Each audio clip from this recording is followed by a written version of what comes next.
We've heard a lot about how deadly COVID-19 can be, and an incredible amount of effort is underway to protect those most vulnerable.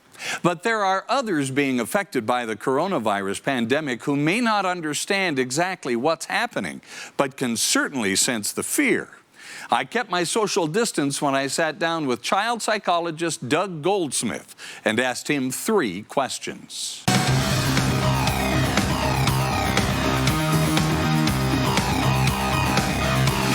What about the idea that fear can actually be a good thing to a degree, especially when there is so much at stake? Well, I think the children's fear is actually starting to subside just a little bit as they're starting to hear the children are not going to be affected, but now they're worried about the adults in their world. They're worried about grandma and grandpa getting sick, which is legitimate.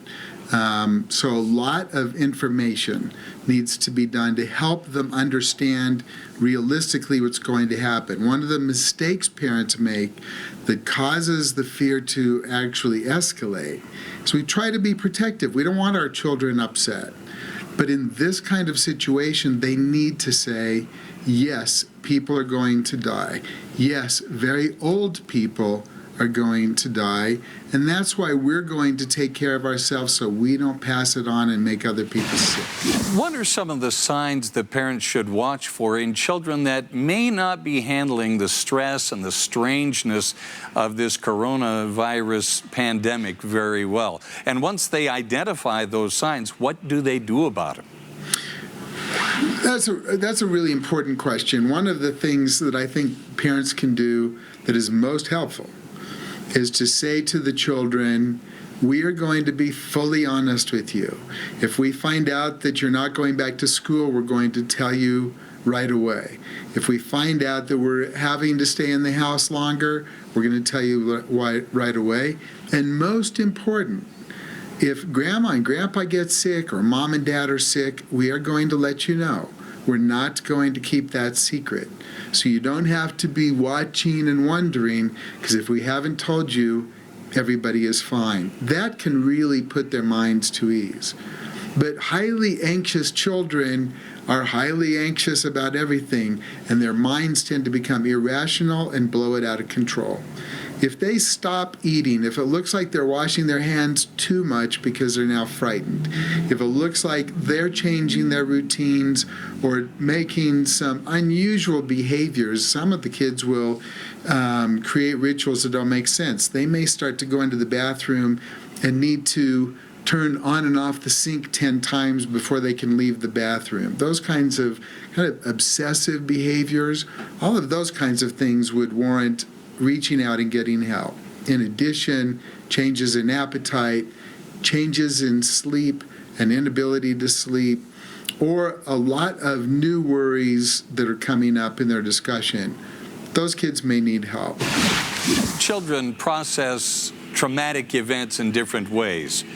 What can we as adults learn from them?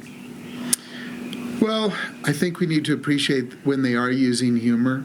I think we need to appreciate that their lives go on, and it's our responsibility to help them go on unencumbered by the daily stress. We need to find ways to even, make light of some of these new processes about what can we do in the house. Maybe we pretend we have, a camp in the house. And maybe we pretend that we're having a sleepover in the house and the whole family sleeps in the living room. We need to get more creative to find the bright spot and help kids see that this can actually be fun. Maybe we can even cook marshmallows over the stove. Parents are going to have to be creative and clever through this. And they're going to have to be brave, and they're going to have to reassure the children that things are going to be okay. This isn't going to last forever. Dr. Doug Goldsmith, child and family psychologist, thank you so much for being part of 3 Questions. A lot of good advice for parents there, and of course to see Bob's full interview with Dr. Doug Goldsmith, including some of the positive unintended consequences of all this time together as families and guidance for parents of special needs children during this time of stress. head over to fox13now.com. And of course, you can get the full interview in podcast form wherever you listen.